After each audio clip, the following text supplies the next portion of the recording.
absence of electricity, that is a blackout.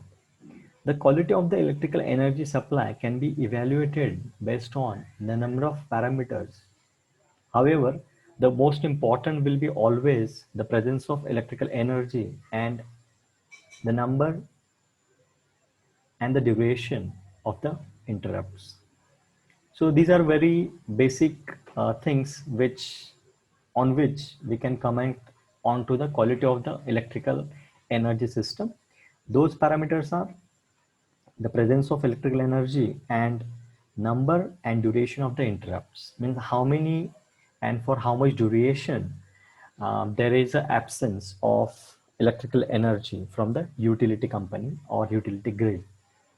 When consumption of electrical energy is high, the demand on inductive reactive power increases at the same proportion.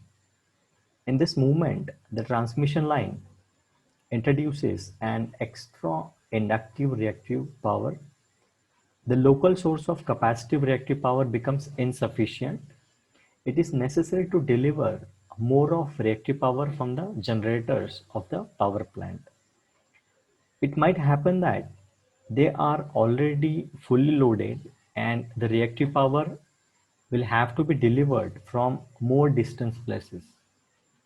Transmission of reactive power will load more the lines, which in turn will introduce more reactive power. The voltage on customer side will decreases further. Local control of voltage by means of auto transformer will lead to increase the current, and this in turn will increase voltage drop in the lines. In one movement, this process can go like avalanche, reducing voltage to zero. In meantime, most of the generators in power plants will switch off due to unacceptably low voltage, what of course will deteriorate the situation. This is event or sequence of event uh, whenever there is a voltage collapse or a blackout. Insufficient reactive power leading to voltage collapse has been causal factor in the major blackouts in the worldwide. Voltage collapse occurred in United States in the blackout of July 1996 and August 1996 on the West Coast. While August 14, 2003 blackout in United States and Canada was not due to the voltage collapse, as that term has traditionally used by the power system engineers. The task force final report said that insufficient reactive power was an issue in the blackout. Even in India also, in the month of July 2012, we had a blackout or a voltage collapse in the northern grid of the India. Now, the problem of reactive power. Though reactive power is needed to run many electrical devices, it can cause harmful effects on the appliances and other motorized loads as well as electrical infrastructure. Since the current flowing through the electrical system is higher than that necessary to do required work, excess power dissipated in the form of heat as the reactive current flows through resistive components like wires, switches, and transformers. Keep in mind that whenever energy is expanded, you pay. It makes no difference whether the energy is expanded in the form of heat or useful work. We can determine how much reactive power electrical devices uses by measuring their power factor. The ratio between real and reactive power is real and true power, that is apparent power, is what the power factor. The power factor of 1 ideally means that all electrical power is applied towards real work. Homes typically have overall power factor in the range of 70% to 85%. Depending upon which appliances may be running, newer homes with the latest in energy efficient appliances can have an overall power factor of 90%. Electric companies correct for power factor around industrial complexes, or they will request the offending customers to do so, or they will charge for reactive power. Electric companies are not worried about residential services because the impact on their distribution grid is not as severe as in heavily industrialized area. However, it is true that power factor correction assists the electric company by reducing demand for electricity, thereby allowing them to satisfy service needs elsewhere. Power factor correction will not rise or raise your electric bill or do harm to your electrical devices. The technology has been successfully applied throughout the industry for years. When sized properly, power factor correction will enhance the electrical efficiency and longevity of inductive loads. Power factor correction can have adverse side effect, for example, harmonics, on sensitive industrialized equipments if not handled knowledgeably. Experienced and by experienced professionals. Power factor correction on residential dwelling is limited to the capacity of the electrical panel and does not overcompensate household inductive loads.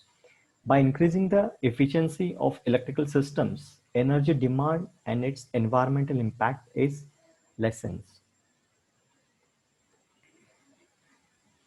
Let's see effects of reactive power in the various elements of the power system or various parts of the power system. First, generation. An electric power generator's primary function is to convert fuel into electrical power. Almost all generators also have considerable control over their terminal voltage and reactive power output. The ability of generator to provide reactive support depends on its real power production. Like most electric equipments, generators are limited by their current carrying capability. Near rated voltage, this capability becomes an MVA limit for the armature of the generator rather than MW limitations. Production of reactive power involves increasing the magnetic field to raise the generator terminal voltage. Increasing the magnetic field requires increasing the current in the rotating field winding.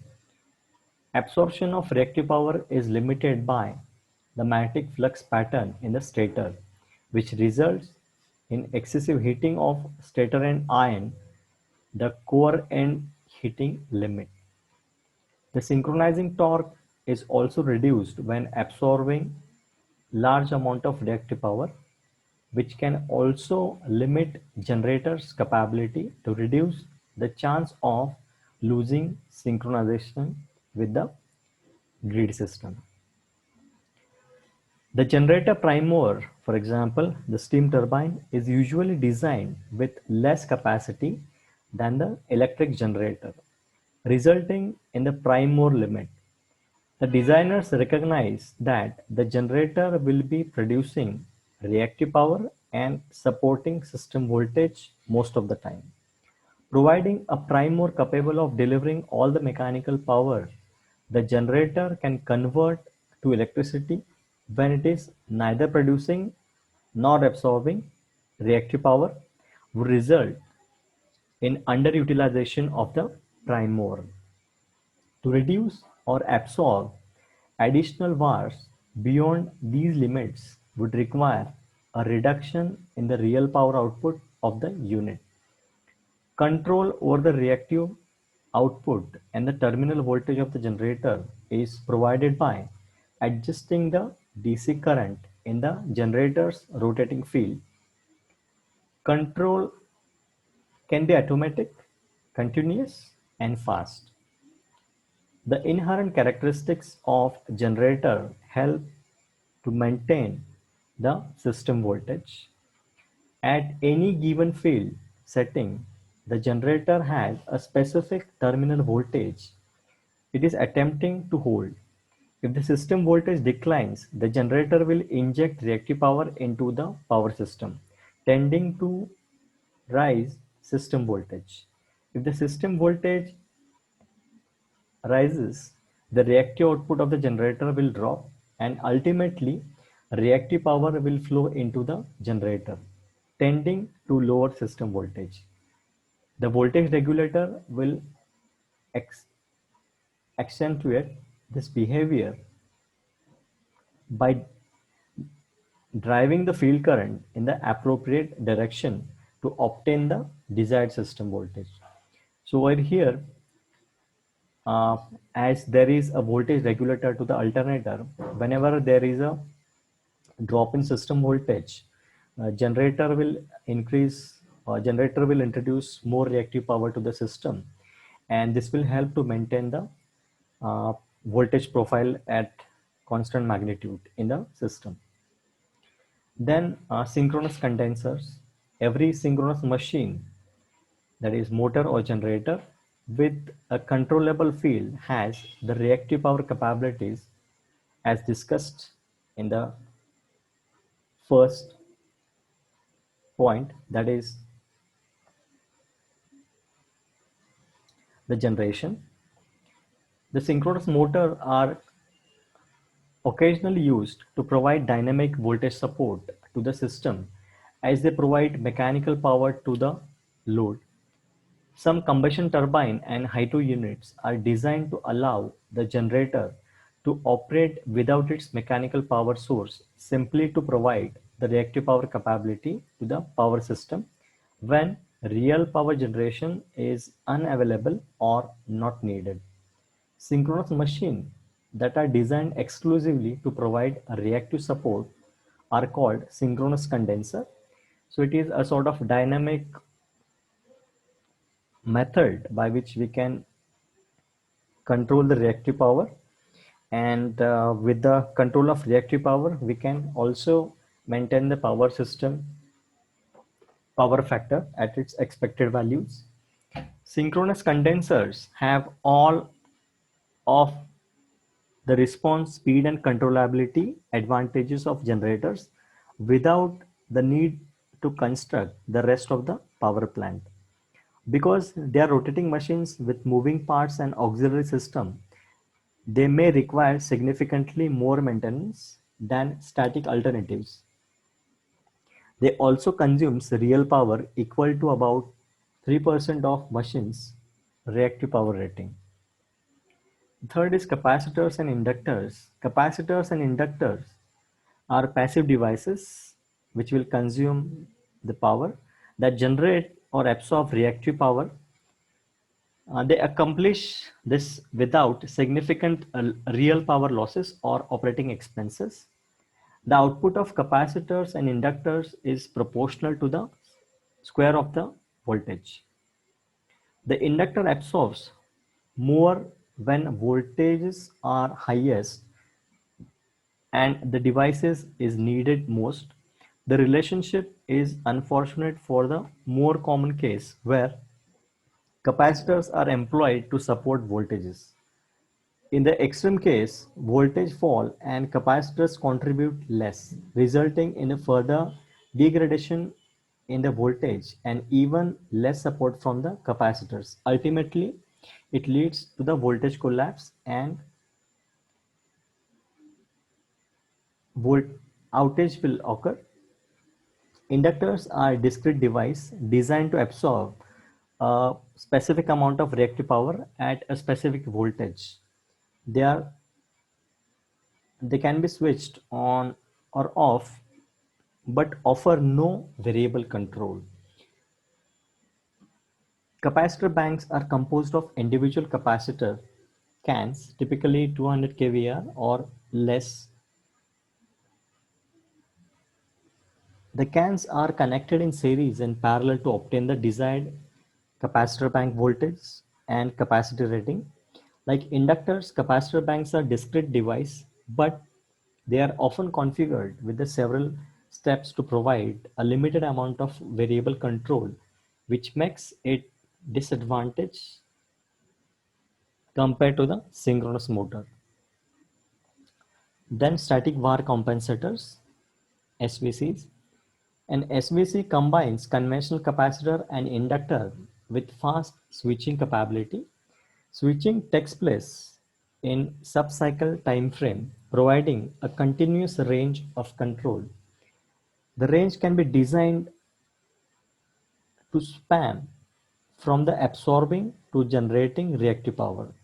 Consequently, the controls can be designed to provide very fast and effective reactive support and voltage control.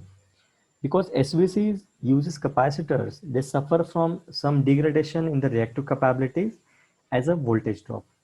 They also do not have the short-term overload capability of the generators and the synchronous condensers. SVC applications usually require harmonic filters to reduce the amount of harmonic injected into the power system. Then the static synchronous compensators, that is STATCOMs. The STATCOM is a solid-state shunt device that generates or absorbs reactive power and is one member of the family of devices known as a flexible AC transmission system, in short, FACTS. The STATCOM is similar to the SVCs in response, speed, control, capabilities, and the use of power electronics. Rather than using conventional capacitors and inductors combined with the fast switches, however, the STATCOM uses power electronic to synthesize the reactive power output. Consequently, output capability is generally symmetric, providing as much capability for the production as absorption. The solid state nature of the STATCOM means that, similar to the SVC, the control can be designed to provide very fast and effective voltage control while not having the short-term overload capability of the generators and synchronous condensers. STATCOM capacity does not suffer as seriously as SVCs and capacitors do from degraded voltage. STATCOMs are current limited, so their MVR capability responds linearly to the voltages as opposed to the voltage squared relationship of SVCs and capacitors. This attribute greatly increases the usefulness of STATCOM in preventing voltage collapse. Let's see about the distributed generation. Distributed generation resources throughout the power system can have a beneficial effect in the if the generation has the ability to supply reactive power. Without this ability to control reactive power output, performance of the transmission and distribution system can be degraded. So whenever we are going to connect distributed generation to the grid system with the intake of active power, the distributed generation also needs to supply the reactive power, which will help to improve the performance of the transmission and distribution system, and we can prevent it from the degradation. Induction generators were an attractive choice for small grid connected generation, primarily because they are relatively inexpensive. They do not require synchronizing and have mechanical characteristics that are appealing for some applications, for example, wind. They also absorb reactive power rather than generate it and are not controllable. If the output from the generator fluctuates, as in case of wind power plant, the reactive demand of the generator fluctuates as well, compounding voltage control problems for the transmission system. Induction generators can be compensated with static capacitors But this strategy does not address the fluctuation problem or provide controlled voltage support. Many distributed generation resources are now being coupled to the grid through the solid state power electronics to allow prime mover speed to vary independently of the power system frequency. For wind, this use of solid state electronics can improve the energy capture. For gas-fired microturbines, power electronic equipment allows them to operate at very high speed. Photovoltaic generates direct current and requires inverters to couple them to the system. Energy storage devices like batteries, flywheels, superconducting magnetic energy storage devices, etc., are often distributed as well and require solid state inverters to interface with the grid. This increased use of solid state interface between the devices and the power system has the added benefit of providing full reactive power control similar to as that of STATCOM devices. In fact, most devices do not have to be providing active power for full range of reactive control to be available. The generation prime mover, for example, turbine, can be out of service while the reactive component is fully functional. This technological development, that is with the help of solid state power electronics, has turned a potential problem into a benefit, allowing distributed resources or generation to contribute for the voltage control.